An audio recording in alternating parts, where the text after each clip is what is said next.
Năm 2026, tỉnh Đồng Tháp được giao chỉ tiêu tuyển nhận khoảng 2.900 thanh niên nhập ngũ. Hội nghị ký kết Hiệp đồng giao nhận quân đã diễn ra vào sáng nay. Số quân được giao cho Quân đoàn 34, Trường Sĩ quan Lục quân 2, Bộ Tư lệnh Bộ đội Biên phòng và Lữ đoàn 25 thuộc Quân khu 9. Thời gian dự kiến giao nhận quân vào ngày 5 tháng 3 năm 2026.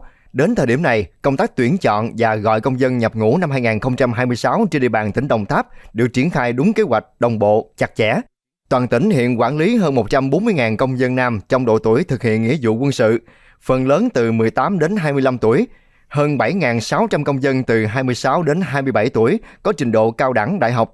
Qua khám tuyển, có 5.326 công dân đạt sức khỏe loại 1, 2, 3, chiếm 36,67%, bảo đảm chất lượng nguồn tuyển.